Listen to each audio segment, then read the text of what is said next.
الحمد للہ نحمدہ ونصلی ونسلم علی رسول الکریم۔ اللہ رب العزت کا خصوصی طور پر کرم ہوا کہ جمعے والے دن مسجد میں بیان کرنے کی سعادت ملی۔ یہ غالباً میرے خیال میں 2007 کی بات ہوگی۔ 2007 میں ہمارے یہاں لاڑکانہ میں زیبس کالج کے پیچھے مسجد جو بن رہی تھی، ہم بھی اس کے قریب میں رہتے تھے، ندیم کالونی میں۔ تو وہ مسجد میں ایک حافظ صاحب ہوتے تھے اور ایک صف کے جماعتی ہوتے تھے۔ تو بیان کرنے والا جمعے والے دن کوئی نہیں ہوتا تھا۔ جمعہ ہوتا تھا، مسجد زیر تعمیر ہوتی تھی۔ تو چونکہ میں ادھر لاڑکانہ میں اسلامیات پڑھاتا تھا پی ٹی ایس میں، اور ایم اے اسلامک کلچر میں نے کیا ہوا تھا، تھوڑا ذوق بھی تھا خاص طور پر سیرت کے حوالے سے۔ تو میں نے اپنی جماعت سے اور پیش امام سے کہا کہ جمعے والا دن ہمارا بالکل خالی جا رہا ہے، اگر آپ لوگوں کو اعتراض نہ ہو تو میں یہاں سے بیان کرنا چاہتا ہوں۔ تو وہ خوش ہوئے اور انہوں نے مجھے اجازت دے دی۔ تو پھر میں نے وہاں سے جمعے والے دن ایک بیان کی ترتیب بنا لی، اور جو کہ میرے خیال میں اندازاً 1.5 سال تک یہ مشق جاری رہی۔ تو یہ ایک بڑی سعادت کی بات تھی۔ اور اس کے بعد مفتی صاحب آ گئے، مسجد کچھ تعمیر ہو چکی، ابھی بڑی مسجد ہے، جامع مسجد ہے وہ۔ تو وہ میرا سلسلہ جو ہے وہ کٹ گیا، تو دوبارہ کوئی ایسا موقع نہیں مل رہا تھا۔ تو اس جمعے کو ہماری جو مسجد ہے پی ٹی سی سعید آباد والی، وہاں کا بھی مقرر اور عالم وہ کہیں ٹرانسفر ہو گیا، وہ جگہ خالی ہو گئی۔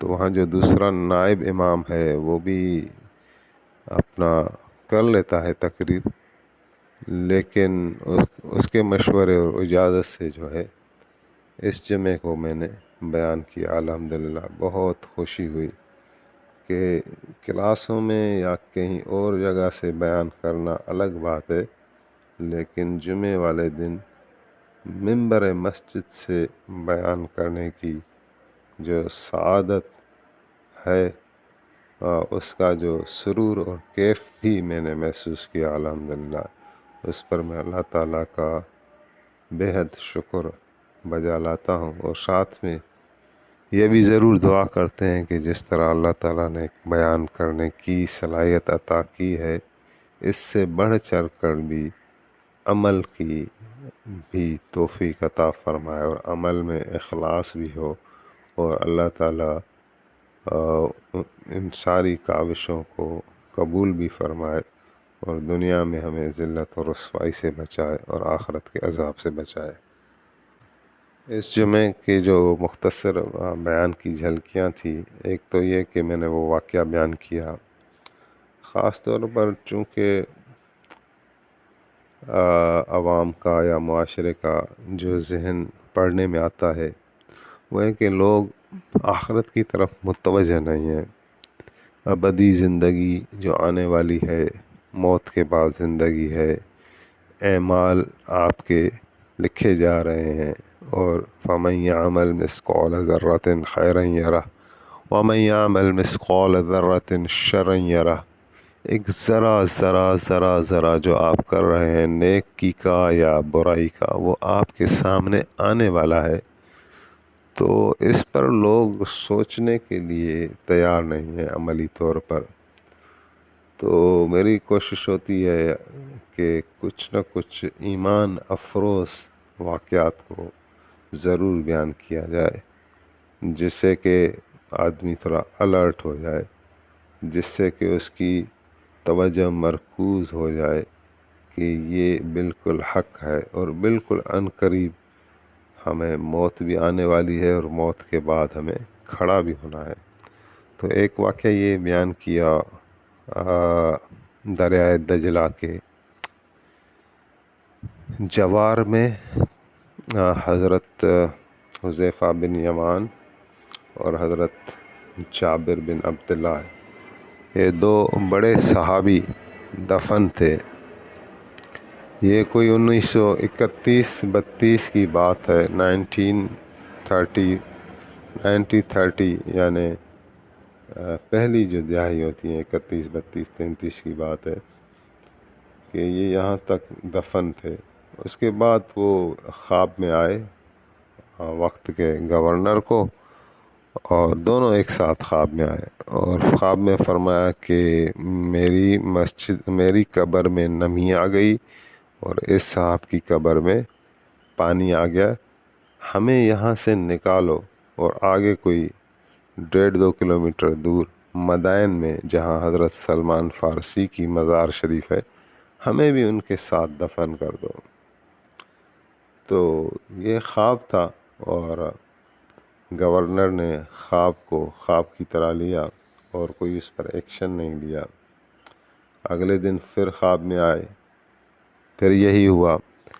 پھر یہ ایک مفتی اعظم کو خواب میں آئے، شہر کے ایک بڑے مفتی کو، اور ان کو سختی کے ساتھ کہا کہ ہم گورنر کو یہ کہہ رہے ہیں لیکن وہ اس کو بات سمجھ میں نہیں آ رہی۔ تو حضرت مفتی صاحب ان کے پاس گئے گورنر کے، اور بات عرض رکھی، سامنے رکھی۔ آخر یہ طے پایا کہ یہ بزرگان دین، یہ صحابہ، یہ رسول کریم کے صحابہ کرام، یہ اپنی مزاروں سے تبدیلی چاہتے ہیں پانی کی وجہ سے، نمی کی وجہ سے۔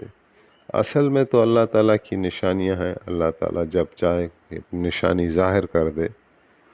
تو اعلان کرایا گیا اور ہزارہا لوگ جمع ہوئے ان کی زیارت کے لیے، اور ان کی مبارک قبریں کھولی گئیں۔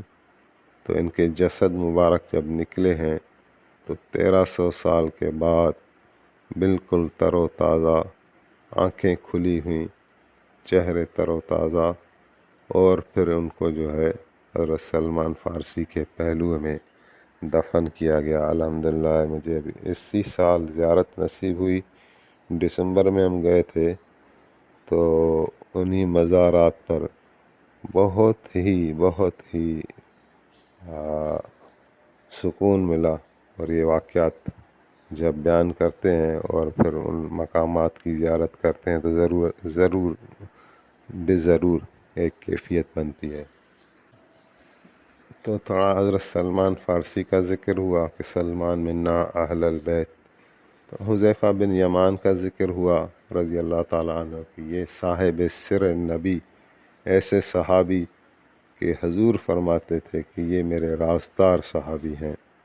تو یہ الگ ہی شان ہے۔ اور اس کے ساتھ جابر بن عبداللہ کا وہ واقعہ جو خندق میں پیش آیا، جو بہت ہی مشہور معروف ہے، اس کو بھی بیان کیا گیا کہ ایک بکری کا بچہ انہوں نے ذبح کیا، حضور کی دعوت کی، کیونکہ آقا کریم علیہ السلام کو جب حضرت جابر نے دیکھا کہ آپ خندق میں کام تو کر رہے ہیں لیکن بھوک کا یہ عالم ہے کہ آپ نے اپنے مبارک پیٹ پر 2 پتھر باندھے ہوئے ہیں، تو حضرت جابر نے کام کو چھوڑا اور ایک بکری کا بچہ جو موجود تھا اس کو ذبح کیا، اور گھر والی کو کہا کہ اس کو تیار کریں، روٹیوں بھی تیار کریں، میں آقا کریم علیہ السلام کو لے کر آتا ہوں، کھانا کھلاتے ہیں۔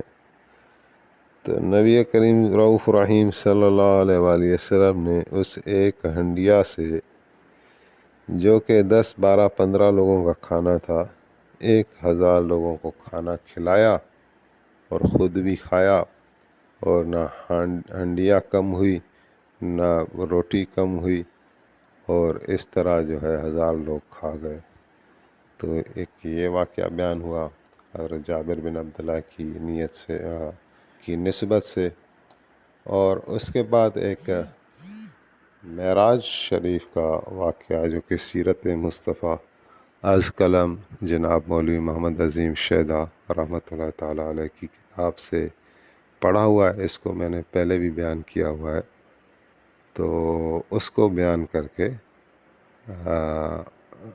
20 منٹ 25 منٹ کا ہی بیان ہوتا ہے تو اس پر بات ختم ہوئی، اور اس کو تفصیل کے ساتھ تو بیان نہیں کیا گیا وقت کی کمی کی وجہ سے، لیکن مختصر اور جامع طریقے سے کوشش کی گئی کہ اس کو بیان کیا جائے۔ وہ واقعہ یوں ہے کہ مولوی صاحب نے لکھا سیرت پاک کی کتاب میں کہ علماء کرام نے یہاں تک لکھا ہے کہ معراج ہوا ہی اس لیے تھا کہ ملا الاعلیٰ میں فرشتے ہزارہا سال سے ایک بحث میں مبتلا تھے، اور وہ بحث ان کی ختم نہیں ہو رہی تھی۔ تو بحث کیا تھی کہ کفارات کون سے ہیں، درجات کون سے ہیں، منجیات کون سے ہیں، اور مہلکات کون سے ہیں۔ تو نبی کریم رعوف رحیم صلی اللہ علیہ وآلہ وسلم فرماتے ہیں کہ معراج کی شب ایک مقام پر اللہ سبحانہ و تعالیٰ نے اپنا دست قدرت میرے سینے پر رکھا، جس کی ٹھنڈک کو میں نے محسوس کیا۔ فعلمت ما بین السماوات والارض، اس کے ساتھ ساتھ جو کچھ آسمانوں میں ہے، جو کچھ زمینوں میں ہے، مجھے اس کا علم آ گیا۔ پھر اللہ رب العزت نے کہا کہ حبیب صلی اللہ علیہ وآلہ وسلم، کیا آپ ان ملا الاعلیٰ کے فرشتوں کی بحث سن رہے ہیں؟ تو میں نے توجہ دی تو وہ آپس میں بحث کر رہے ہیں، اور یہی بحث ہے کہ کفارات کون سے ہیں، درجات کون سے ہیں، منجیات کون سے ہیں، اور محلکات کون سے ہیں۔ تو حضور صلی اللہ علیہ وآلہ وسلم نے ان کو جواب دیا، اور ہزارہا سال کی بحث ختم ہوئی، اور صحیح جواب پر وہ فرشتے ملا الاعلیٰ کے فرشتے حضور صلی اللہ علیہ وآلہ وسلم کے شکر گزار بنے، اور فرمایا کہ یہ شاید علماء کرام نے یہاں تک لکھا ہے کہ اس مسئلے کو حل کرنے کے لیے معراج ہوئی تھی۔ تو وہ کل 11 نقطے بنتے ہیں، ان کو جو ہے یہاں پر بھی عرض رکھا جاتا ہے، اور اسی جمعے میں بھی عرض رکھا گیا۔ اور یہ جو ہیں وہ ایسے سمجھیں کہ پرلس ہیں، جویلس ہیں، یہ ایک ہیرے موتی ہیں جن کو اگر ہم سنبھال لیں اپنی زندگی میں تو انشاءاللہ بہت ہی بڑی سعادت کی بات ہے۔ آقا کریم علیہ السلام نے فرمایا کہ کفارات یعنی گناہوں کو مٹا دینے والی چیزیں وہ یہ ہیں کہ مسجد کی طرف جماعت کی نماز کے لیے پیدل جانا، وہ جو پیدل اٹھتے ہیں قدم، وہ جو ہے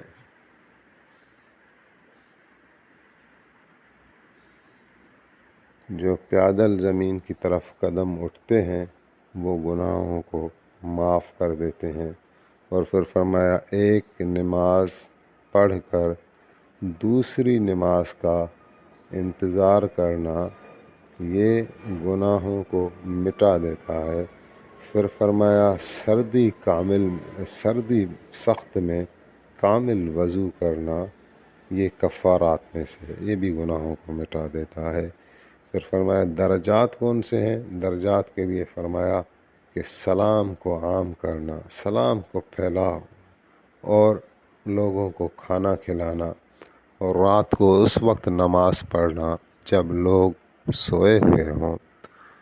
اور پھر فرمایا منجیات، اللہ سبحانہ و تعالیٰ کے عذاب سے نجات دلانے والی کون سی چیز ہیں؟ تو اس میں آپ نے فرمایا کہ خشیت اللہ، اللہ کا خوف رکھنا، ظاہر میں بھی، فی السر و علانیہ، جب اکیلے ہوں، جب کوئی نہیں دیکھ رہا تو بھی اللہ کا خوف، اور جب مجمع میں ہو، ظاہر ظہور میں ہو تو بھی اللہ کا خوف رکھنا۔ اور یہ جو ہے منجیات میں اللہ تعالیٰ کے عذاب سے نجات دینے والی چیز ہے خشیت اللہ فی السر و علانیہ۔ پھر فرمایا کہ عدل کرنا، انصاف کرنا، فی الغضب و رضا، جب راضی ہو تو بھی انصاف کرنا، جب ناراض ہو، غضبناک ہو تو بھی انصاف کرنا، اور پھر فرمایا کہ چاہے امیری ہو یا چاہے غریبی ہو، دونوں صورتوں میں میانہ روی اعتدال کے ساتھ چلنا، یہ بھی اللہ کے عذاب سے نجات دینے والی چیزیں ہیں۔ یہ 3 ہو گئی۔ اور پھر فرمایا محلقات کون سے ہیں، یعنی انسان کو ہلاکت میں ڈالنے والی چیزیں، ہلاک کر دینا، ہلاکت سے بچنا بہت ضروری ہے۔ تو 2 چیزوں کو آقا کریم علیہ السلام نے فرمایا کہ یہ محلقات ہیں۔ ایک کہ بخل، جس کی تابع داری کی جائے، ایک اپنے انسان کا اپنے نفس پر عجب کرنا، فخر کرنا، تکبر کرنا، اپنے آپ کو ہی واہ واہ کہنا، یہ ہلاک کرنے والی چیزیں ہیں۔ تو اللہ تعالیٰ سے دعا ہے کہ ان نورانی اعمال کو اپنانے کی ہمیں توفیق دے، سعادت دے، زندگی ایسے گزرے کہ اللہ سبحانہ وتعالیٰ کو راضی کرنے والے اعمال میں ہم لگ جائیں، رسول اللہ صلی اللہ علیہ وآلہ وسلم کی سنتوں کی قدر کرنے والے بنے، موت ہماری ایمان پر ہو، اور آخرت میں جب ہم اٹھیں تو اللہ اور اللہ کا رسول صلی اللہ علیہ وآلہ وسلم ہم سے راضی ہوں۔ آخر دعوانا الحمدللہ رب العالمین۔